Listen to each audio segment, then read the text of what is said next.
Franck Ferrand sur Europe 1, au cœur de l'histoire.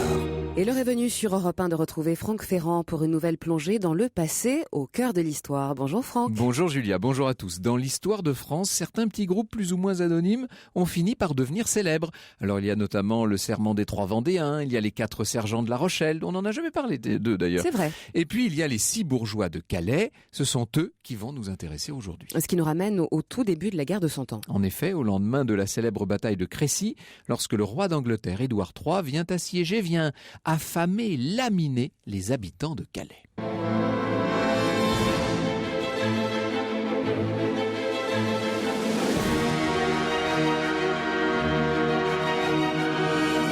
De 13h à 14h sur Europe 1, au cœur de l'histoire. Franck Ferrand. C'est une image d'Épinal au sens propre, une de ces scènes dont l'illustration égayait jadis les salles de classe, un épisode majeur de l'épopée nationale avec ce que cela suppose d'héroïsme patriotique et d'anglophobie à l'époque. Le sacrifice des bourgeois de Calais, coulé dans le bronze par le génie de Rodin, s'appuie sur les écrits de 2 chroniqueurs médiévaux, Jean le Bel et Jean Froissart. Je vous résume l'affaire en quelques mots. Le roi Édouard III d'Angleterre, vainqueur de la ville de Calais après un siège très long, très coûteux, le roi Édouard aurait renoncé à tuer tous les survivants à la seule condition que 6 d'entre eux, des hommes valides, respectables et de bonne famille, se dévouent pour les autres et lui apportent les clés de la ville en procession honteuse, vêtus d'une simple chemise, les pieds nus et la corde au cou. Ils se devaient de livrer ainsi leur vie, en quelque sorte, de se livrer, si l'on peut dire, au nom de tous les autres pour subir seuls le châtiment suprême qu'il leur réservait. Froissart décrit le capitaine de Calais, Jean de Vienne, réunissant la population sous les halles pour lui faire part de l'exigence terrible formulée par le roi d'Angleterre. Cette épreuve supplémentaire ne pouvait évidemment que semer la désolation chez des gens déjà extrêmement malmenés par ce long siège, très éprouvés par 11 mois de souffrance. Et c'est dans un climat de pleurs et de gémissements qu'un des plus riches bourgeois de la ville, le dénommé Eustache de Saint-Pierre, se lève soudain, il faut imaginer la scène, évidemment, il se dévoue le premier pour sauver ses concitoyens. Il est suivi par un certain Jean d'Aire, puis par 2 frères, Jacques et Pierre de Ouissant, puis par Andrieux d'Ardres et Jean de Fienne, à ne pas confondre avec le capitaine, Jean de Vienne. Et tous les 6 se préparent en silence et ils se chargent des lourds trousseaux de clés de la ville et du château et s'en vont, tels des héros, jusqu'au camp d'Édouard pour y subir leur supplice. Or, le roi d'Angleterre, que ses chevaliers ne parviennent pas à amadouer, il est très remonté, Édouard, et il a de bonnes raisons, on va le comprendre dans un instant. Le roi d'Angleterre a déjà fait appeler le coupe-tête quand son épouse, la douce Philippa de Hainaut, se jette en larmes à ses pieds et réclame la grâce des 6 condamnés. Il finit par la lui accorder et la reine, toute heureuse de sa belle action, emmène les 6 bourgeois graciés pour les faire vêtir et restaurer. Voilà esquissé à grands traits cet épisode des bourgeois de Calais qui, pendant des siècles, allait être donné en exemple à tous les enfants de France. C'est sous le règne de Louis XV que cet épisode des bourgeois de Calais va faire couler le plus d'encre. D'un côté, le dramaturge bellois en tire une pièce de théâtre qui, en 1765, remporte un succès formidable, mais de l'autre, quelques mois seulement après la parution de la pièce, qui est publiée aussitôt dès qu'elle est montée, l'érudit Louis de Bréquigny retrouve à Londres des documents qui montrent, qui prouvent que Eustache de Saint-Pierre aurait reçu du roi Édouard d'Angleterre d'importantes récompenses en biens et en argent. Évidemment, depuis, les médiévistes se posent la question, ce prétendu martyr jouait-il double jeu? Le héros aurait-il caché un traître? En vérité, il y a un problème bien plus radical qui se pose à propos des bourgeois de Calais, car si l'on en croit de récentes recherches, l'épisode en question aurait été tout simplement enjolivé et peut-être même quasiment inventé par nos 2 chroniqueurs médiévaux. Dans un ouvrage qui est paru en 2002, Jean-Marie Meuglin a démontré que cette histoire relevait largement du mythe. Eh bien, Jean-Marie Meuglin est avec nous dans ce studio. Dans un moment, nous allons lui demander d'éclairer notre lanterne. Et avant cela, en compagnie de Martin Aurel, je vous propose de revivre le siège de Calais. L'histoire sur Europe 1, c'est avec Franck Ferrand. Nous nous intéressons aujourd'hui sur Europe 1 aux bourgeois de Calais. Avant votre récit, Franck, nous vous retrouvons avec vos invités pour en parler. Bonjour Martin Aurel. Bonjour Franck Ferrand. Les auditeurs les plus fidèles d'Au cœur de l'histoire vous connaissent puisque nous étions allés ensemble à l'abbaye de Fontevraud sur le tombeau de l'extraordinaire Aliénor d'Aquitaine et puis nous avions aussi eu l'occasion de parler de cet extraordinaire mythe des chevaliers de la table ronde, de la légende du roi Arthur, de Merlin l'Enchanteur, etc. Alors, ce que j'aimerais avec vous, c'est que nous resituions un petit peu les choses dans leur contexte. Ce siège de Calais, il n'est pas venu comme ça. Évidemment, il est la conclusion d'une longue campagne du roi Édouard III d'Angleterre. D'abord, on se demande ce que faisait Édouard III d'Angleterre sur le continent. Il venait là pour reconquérir ce qu'il considérait comme son héritage. C'était son idée. Absolument. Il était il se considérait un héritier beaucoup plus direct que son cousin. Philippe VI de Valois, Philippe de Valois qui va devenir le roi Philippe VI de France, oui. Puisqu'il était le petit-fils par sa mère Isabelle de France de Philippe le Bel, roi de France, alors que... Ça nous replonge dans les rois maudits de Maurice Druon, tout ça. Absolument, évidemment. Et dans Braveheart aussi, puisque c'est Sophie Marceau qui joue Isabelle de France. Et donc, à ce titre, on avait proclamé la loi salique, promulgué la loi salique, qui considérait que les femmes n'avaient aucun droit dans les successions. C'est-à-dire que ce n'est pas en raison de sa filiation maternelle qu'il devait être sur le trône de France. À vrai dire, cela posait d'autres problèmes. D'une part, il n'avait que 15 ans en 1328, au moment de la mort du dernier Capétien direct. Et puis d'autre part, la double monarchie, vous vous rendez compte, c'était très peu populaire. Il ne faut pas oublier que c'est un Plantagenet qui arrive et qu'il a évidemment, j'allais dire, inscrit dans ses gènes cette idée du double royaume des deux côtés du Channel, en fait. Cette famille d'Anjou qui a pris possession du trône d'Angleterre se veut roi, se veut la famille de France et d'Angleterre, en fait. Il est le double roi. Oui, il a des possessions continentales très importantes aussi, la Guyenne, l'actuelle Gascogne. Et à ce titre, il doit l'hommage au roi de France, et il rend très très vite à Philippe VI l'hommage, il se soumet à lui. Alors il y aura une sorte d'acte de félonie, si l'on veut, du point de vue français. Pour lui, il était trop jeune, puis il y a eu des trahisons de la part de Philippe VI, donc il remet en cause sa parole, l'hommage à l'égard de son seigneur, il décide de l'attaquer.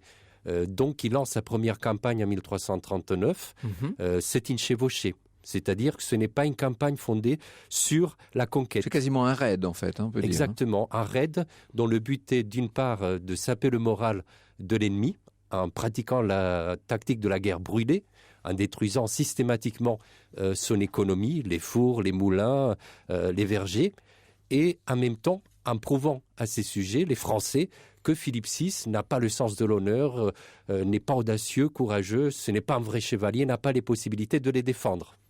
Et d'ailleurs, il va en faire assez vite la démonstration. Alors, Philippe VI ne se laisse pas faire. Nous allons passer sur un certain nombre d'épisodes pour en venir à l'épisode majeur et fameux de la bataille de Crécy. Alors, c'est tragicomique, cette bataille de Crécy, parce que c'est vraiment c'est le désastre de la chevalerie française, qui était très sûre d'elle et qui, dans cette affaire, finit dans un bourbier. Oui, tout à fait. Un bourbier, c'est le cas de le dire, en raison d'un orage terrible qui éclate au moment où elle fonce sur l'adversaire. Très astucieusement, au cours de sa chevauchée, Édouard III a compris qu'il était poursuivi par les Français, qui étaient en surnombre, 2 ou 3, on calcule, mais un les rapport chiffres, de 1 à 3 presque. Voilà, exactement. Après, on ne va pas dire des chiffres parce que Froissart est difficile très fantaisiste, le chroniqueur qui nous en parle, mais il a tout de suite pris position sur un plateau. Il a fait creuser des fossés, des pieux aussi, et tout va se jouer grâce aux gens de trait, c'est-à-dire les spécialistes, les archers. C'est arc et arbalète dans cette affaire. Absolument, finalement. C'est l'arc gallois contre l'arbalète génoise, les Génois qui sont alliés des Français. Les carreaux, dit-on, d'arbalète et les traits des archers, en fait, n'ont pas du tout la même efficacité sur le terrain de Crécy. Absolument. D'une part, il a plu. Or, l'arbalète a une corde qui est faite à partir de cheveux. Donc, l'humidité lui fait perdre sa rigidité et donc le trait n'est pas aussi fort et aussi précis.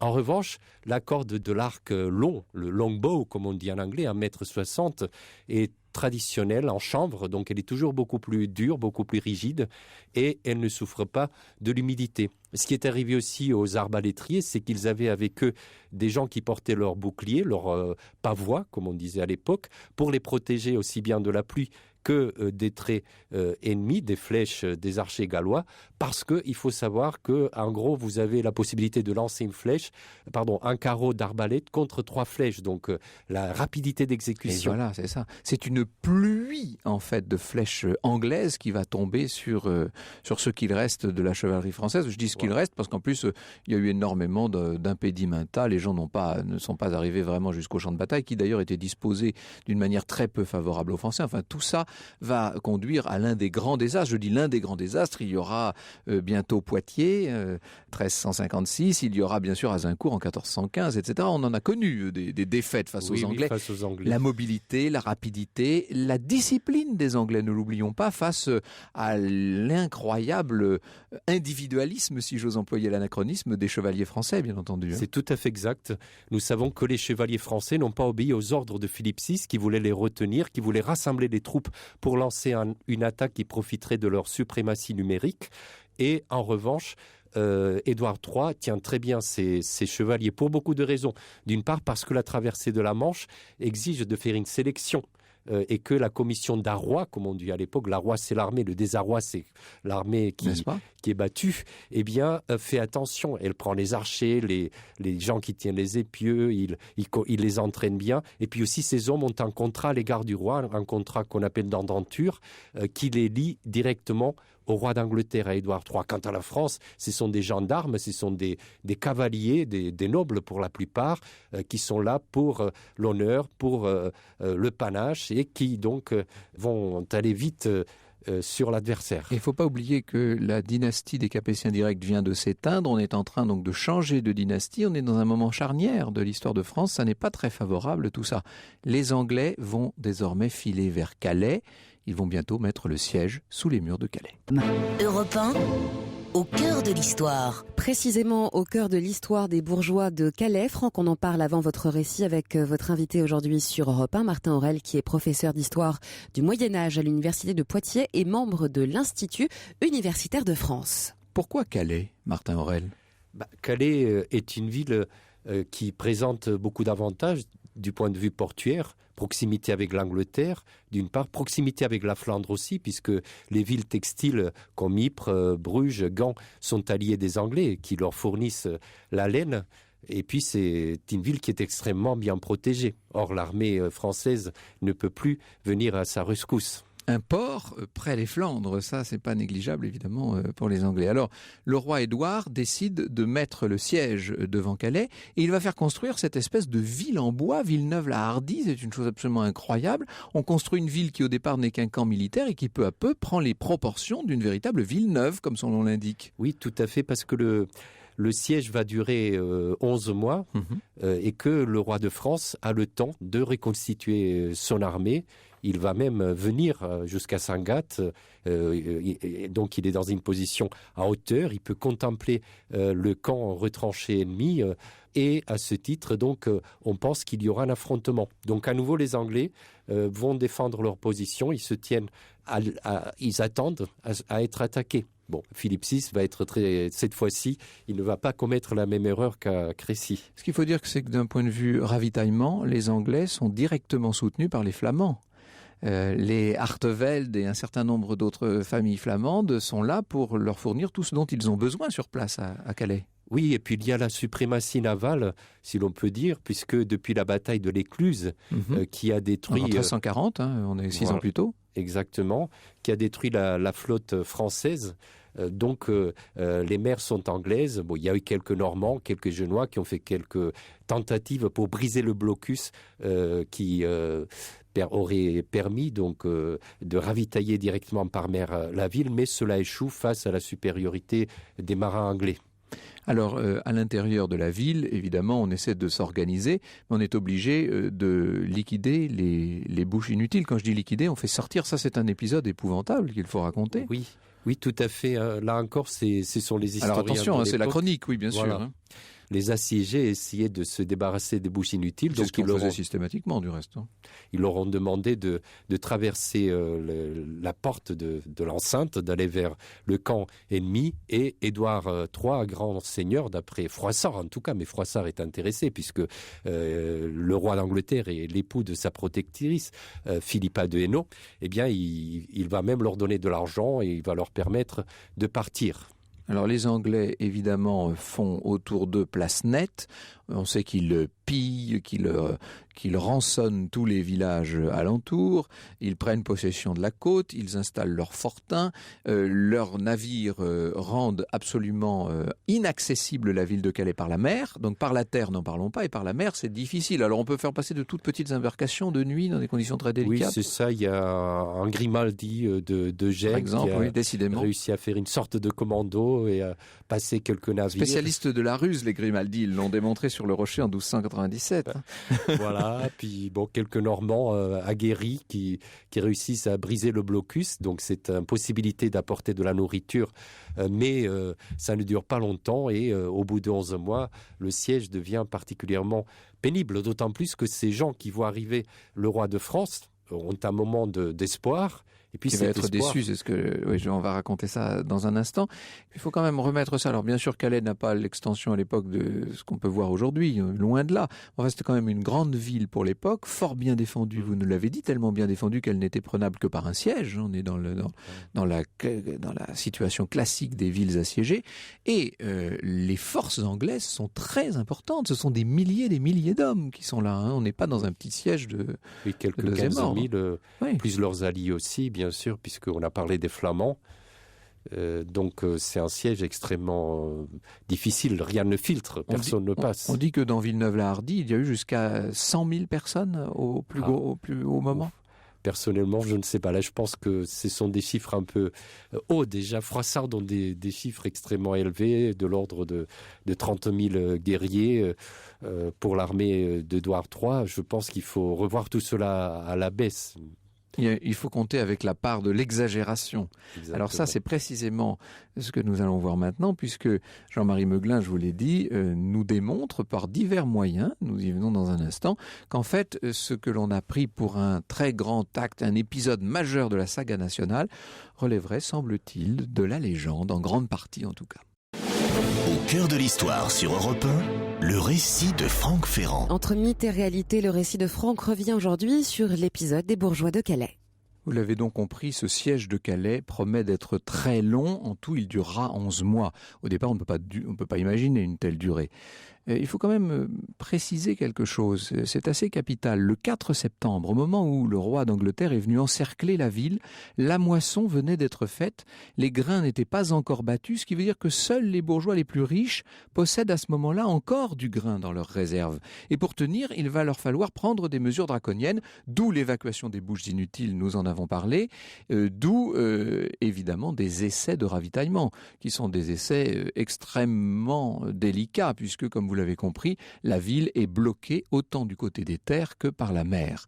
Il faut aussi rationner les quantités de nourriture qui sont distribuées. Seulement voilà, le ravitaillement par la mer va devenir de plus en plus difficile car à mesure que les semaines passent, la flotte anglaise qui effectue des patrouilles en permanence devient de plus en plus infranchissable. On parvient cependant à faire passer de nuit ou par des chenaux dérivés quelques barques à fond plat. Ça dure une partie de l'hiver et bien sûr le roi Philippe VI finance largement ce trafic. Seulement il ne faudrait pas prendre Édouard d'Angleterre pour un niais ou pour un naïf. Il sait très bien que tout se révélera inutile si le blocus terrestre est contourné par les côtes. Et c'est pour ça qu'il va lancer dès février 1347, une opération massive de blocage. 120 navires participent à cette extraordinaire opération. Ça mobilise des milliers de marins. Toutes les plages sont hérissées de pieux pour interdire le passage aux barques en provenance de Boulogne. 80 navires sont constamment en patrouille devant Calais. Autant dire que la ville devient vraiment absolument coupée du monde. Cette fois, on peut dire aussi qu'Édouard a pris possession de la ville avant même de s'en rendre officiellement le maître. Pour compléter son dispositif, il dispose d'une forteresse proche de la ville, le fort Risban, forteresse sur laquelle on édifie toute une structure en bois munie d'armes de jet. Et ceux de Calais, comme les nomment les Anglais, les pauvres assiégés, sont de plus en plus coupés. Leur capitaine Jean de Vienne ne voit plus d'issue sans un secours rapide du roi Philippe VI de Valois. Alors le 26 juin, 2 barques avec l'énergie du désespoir tentent de franchir les lignes de navires anglais. En vain, elles avaient pour mission d'en appeler solennellement au roi de France. La lettre de Jean de Vienne, qui a été interceptée par les Anglais, dit ceci, on l'a conservée cette lettre, je cite « Sachez qu'il n'y a rien qui ne soit tout mangé, et les chiens, et les chats, et les chevaux. De vivres ne pouvons plus trouver si nous mangeons chair de gens, si n'avons pas un bref secours. Aussi sommes-nous mis d'accord que, si nous n'avons bref secours, sortirons hors de la ville pour combattre, pour vivre ou pour mourir. » Et il est vrai que dans la ville, on en est réduit à gratter les murs, il n'y a plus rien à manger. C'est ici, très certainement, qu'il faut placer l'épisode pénible que relatent plusieurs chroniqueurs. Certains habitants de la ville, poussés à bout par les privations, vont prendre la décision de se rendre de leur propre chef. Ils sont sans doute plusieurs centaines à se présenter ainsi hors des murs, en face des assaillants. Et la vérité, et ça arrive souvent dans ce genre de circonstances, la vérité c'est qu'ils vont finir par périr entre les deux camps.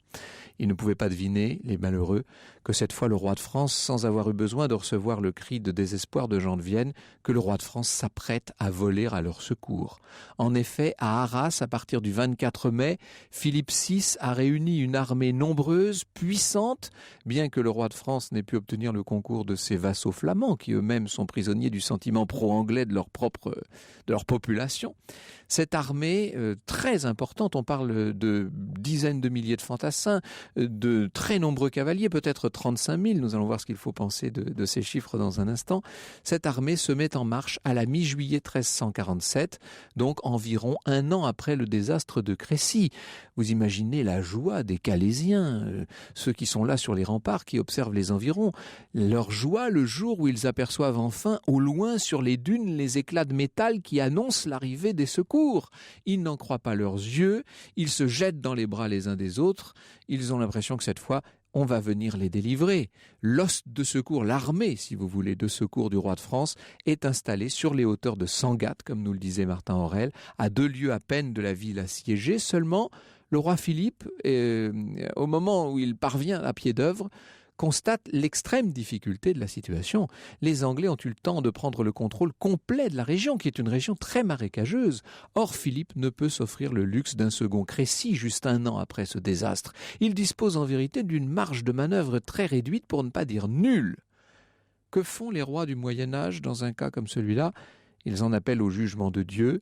Ils proposent à leur adversaire de l'affronter en combat singulier. C'est ce que fait Philippe, mais évidemment, sa demande est rejetée par le roi d'Angleterre. Le 29 juillet, on annonce à grands cris l'arrivée d'une délégation pontificale envoyée d'Avignon par le pape, des cardinaux qui ont pour mission d'offrir leurs bons offices et d'essayer de trouver un terrain d'entente entre les deux souverains.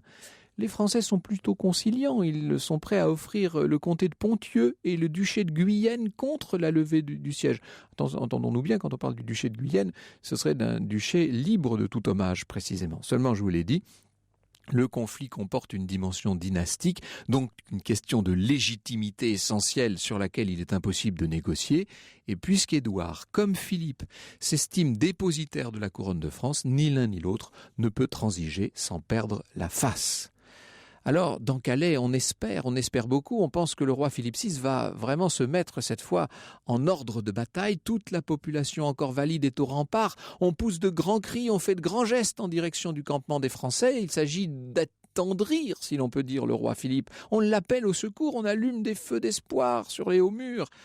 Philippe de Valois reste des heures entières à observer la détresse, l'espoir des Calaisiens. Il a les larmes aux yeux, il perd, dit-on, tout appétit. Bien sûr, on peut imaginer que cette situation le torture, seulement, encore une fois, il n'a aucun moyen d'agir. Les positions anglaises sont trop bien assurées, il se ferait tailler en pièces au moindre mouvement de troupes. Alors, la mort dans l'âme, on s'en doute, Philippe VI va prendre une des décisions les plus difficiles qu'un roi de France ait jamais eu à prendre. Dans la nuit du 1er au 2 août, il décide de lever le camp et de faire repli avec son armée. Et c'est ainsi que dans les lueurs de l'aube, ce jeudi 2 août 1347, les Calésiens de faction Rempart observent horrifiés l'armée venue les secourir 5 jours plus tôt et qui, là, fait demi-tour et disparaît derrière les dunes sans avoir rien tenté.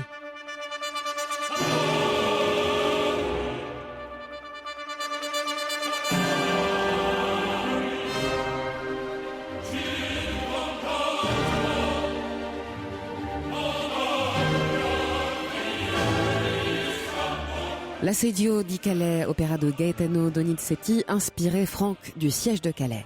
Comment vous décrire l'état de désespoir des gens de Calais après ce départ du roi Philippe ? Cette fois, il faut vraiment penser à la reddition pure et simple, ce qui signifie que très probablement les Anglais vont passer tous les survivants au fil de l'épée.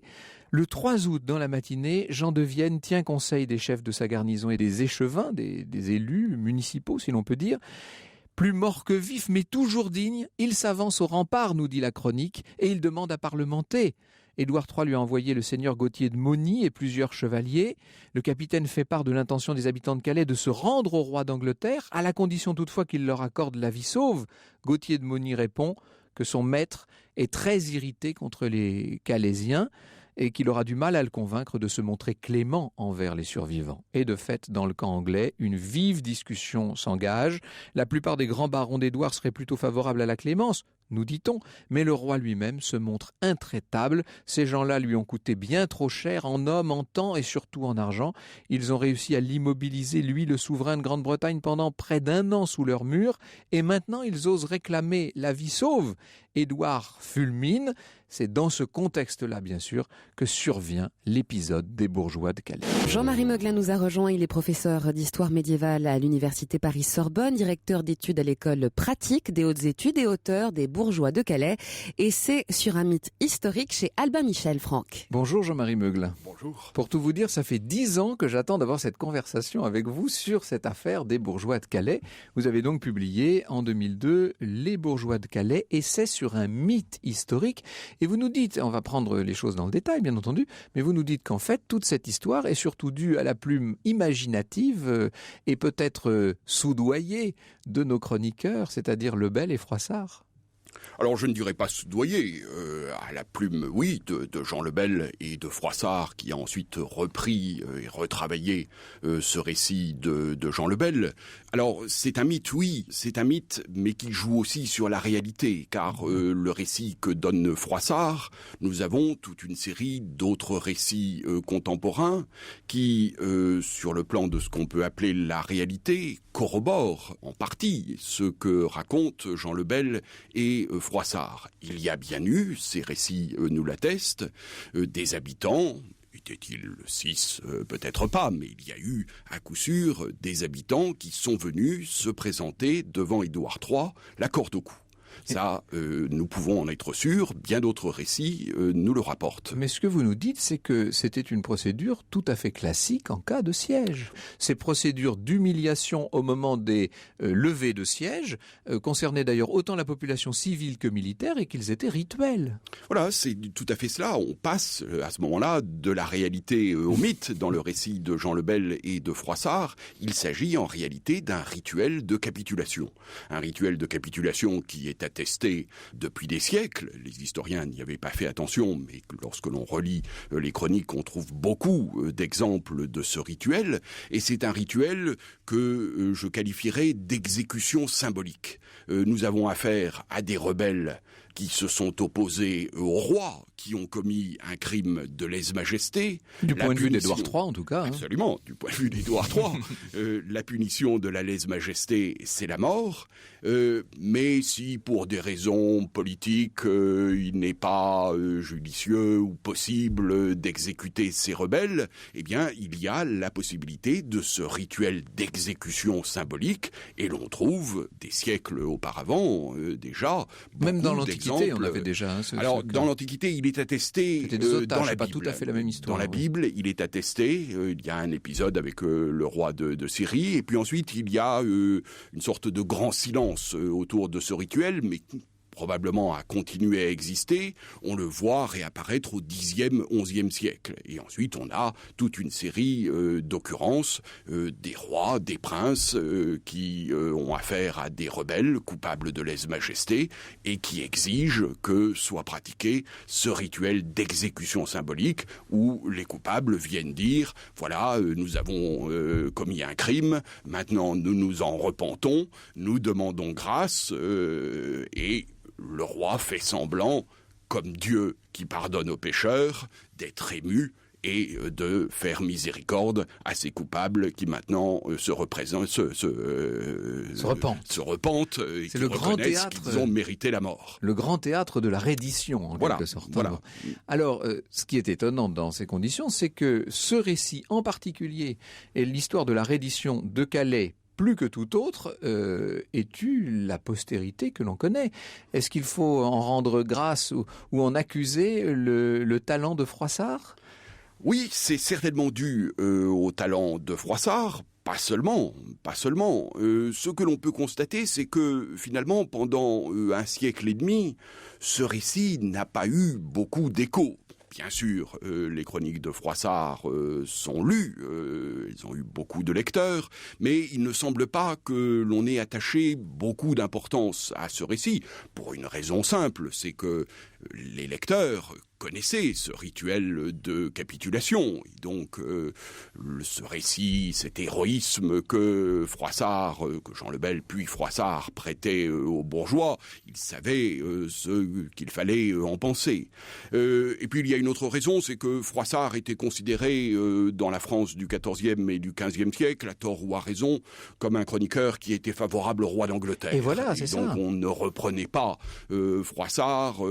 Il travaillait pour la famille de Philippa de Hainaut, qui était l'épouse du roi d'Angleterre. Non, il a été à la cour de Philippa de Hainaut. Mais ensuite, Froissart est un chroniqueur qui vit des faveurs de différents mécènes, qui vit du succès de sa plume, et dont en réalité on ne peut pas dire qu'il soit pour l'un ou pour l'autre. Alors sur ce socle sujet à caution, comment s'est construit le mythe à part entière, c'est ce que nous voyons dans un instant. L'affaire des bourgeois de Calais est à l'honneur sur Europe 1. On en parle, Franck, avec votre invité Jean-Marie Meuglin. On a vu à quel point le récit de Froissart avait contribué à imprimer dans les esprits cette image des 6 bourgeois qui se sacrifient pour l'ensemble de la ville. Une fois pour toutes, Jean-Marie Meuglin, on peut dire que cette démarche-là n'est pas avérée historiquement. Encore une fois, on est dans le cadre d'un rituel de reddition. Il n'y a pas, de la part des 6 bourgeois de Calais, d'héroïsme particulier, il faut le dire. Absolument. C'est un rituel de capitulation, ce qui ne veut pas dire que ce soit une partie de plaisir non, bien sûr, pour ceux qui y participent, mais c'est un rituel tout à fait classique. Il n'y a pas, à partir du moment où on s'engage dans ce rituel, on ne court pas le risque d'être exécuté. Alors, c'est ce qu'on a découvert au XVIIIe siècle concernant Eustache de Saint-Pierre, c'est-à-dire l'un des principaux bourgeois, peut-être le premier des échevins de Calais, on ne sait pas, parce qu'on a perdu les documents de cette époque, donc on ne peut pas savoir quel était exactement son titre. Est-ce que vous pensez que ces gratifications que lui a données le roi d'Angleterre après l'affaire et après sa libération s'inscrivent dans le cadre de ce qui se faisait régulièrement? Nous ne sommes pas en présence d'un traître, si je comprends bien. Une fois ce rituel de capitulation effectué, eh bien, les choses en quelque sorte rentrent dans l'ordre. Elles peuvent évoluer de manière tout à fait différente. On a toute une série de cas où des rebelles sont repris en grâce et où les choses en quelque sorte recommencent comme avant. Bon, nous savons qu'à Calais, l'essentiel de la population a été expulsé de la ville, mais il semble pour installer des Anglais. Pour installer des Anglais. Il faut dire. Oui. Nous avons conservé les documents où on a la description des parcelles et l'attribution de ces parcelles à de nouveaux habitants. Et les Anglais resteront à Calais jusqu'en 1558, jusqu'à ce que François de Guise reprenne la ville. Tout à fait. Mais on avait besoin aussi de gens pour effectuer cette transition, et il semble que Eustache de Saint-Pierre ait été finalement celui qui permettait le passage de la ville française à la ville anglaise. Alors, si je comprends bien, il n'y a pas dans cette affaire de héros, il n'y a pas non plus de traîtres. Il y a néanmoins, alors ça c'est incontestable, un mythe qui naît, qui va se développer et qui va s'épanouir au XVIIIe siècle. Ça c'est assez étonnant. Il commence, grâce au théâtre aussi. Il entre véritablement dans l'histoire de France à partir du début du XVIe siècle. Au début du XVIe siècle, on a un historien d'origine italienne qui s'appelle Paul Émile, qui écrit pour les rois de France une histoire des rois de France et des Français, et qui va reprendre ce récit de Froissart. Qui en fait un récit patriotique, là. Et voilà, il le reprend, mais il le transforme. Froissart avait dit, bon, c'est de l'héroïsme, voilà des gens qui ont peur de mourir, mais qui se sacrifient. Paul Émile va dire, ils ont voulu mourir pour la patrie. On change la dimension de l'épisode. C'est un Italien qui connaît très bien les historiens, c'est un historien humaniste qui connaît fort bien les historiens de l'Antiquité, qui écrit à la manière de Tite-Live et qui reprend ces exemples de vertu que les historiens de l'Antiquité donnaient. Et cet exemple des bourgeois de Calais, tel que Froissart l'avait décrit, eh bien, il le reprend et il en fait l'exemple de gens qui ont voulu mourir pour la patrie. Et à partir de ce moment-là, Paul Émile, c'est une chronique qui va avoir une histoire qui va avoir beaucoup de succès. Le thème du mourir pour la patrie à propos des bourgeois de Calais entre dans l'histoire de France.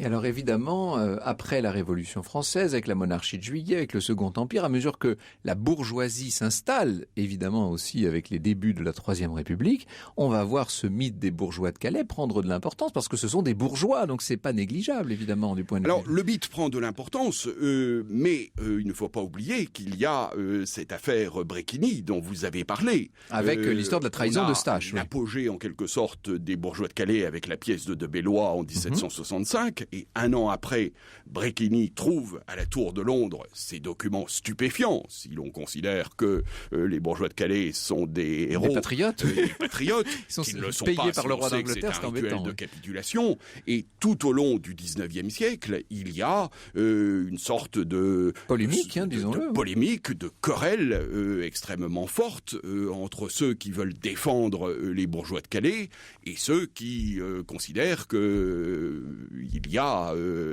un problème grave, que Froissart soit aurait inventé ce récit, soit Eustache de Saint-Pierre aurait été un traître. Alors évidemment, l'affaire prend une dimension très symbolique avec la revanche entre 1870 et 1914. Le groupe sculpté de Rodin, évidemment, devient emblématique d'une certaine vision patriotique, héroïque, nationaliste, disons-le. Et en vous écoutant, je me dis que ce qui est terrible, c'est qu'il y a encore, 30 ans, 35 ans, si l'on avait dit les bourgeois de Calais, c'est un mythe, on aurait un peu choqué l'auditoire.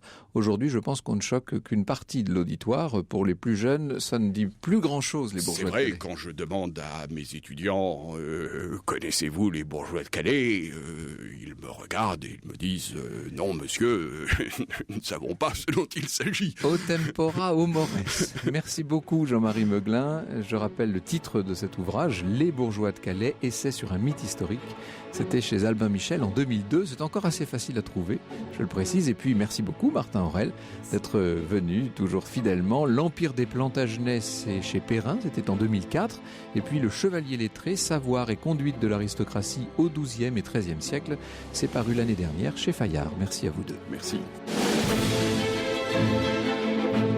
Bonjour Elena Morna. Bonjour Franck, bonjour à tous. Alors aujourd'hui, je vous entraîne dans vos cuisines. Je suis sûre que vous rêvez de cuisine de rêve tous. Eh bien, on va voir quels sont les bons plans entre les cuisines en kit, les cuisines des cuisinistes, les prêts à poser, avec nos experts. Et puis bien entendu, on attend vos questions au 39 21, 34 centimes d'euros la minute ou sur europe1.fr. Franck. Merci Elena, à lundi Julia. Sur Europe 1, fidèle au poste. Bon week-end à lundi Franck. Week-end à lundi Franck. Week-end à lundi Franck. Week-end à lundi Franck. Week-end à lundi Franck. Week-end à lundi Franck. Week-end à lundi Franck. Week-end à lundi Franck. Week-end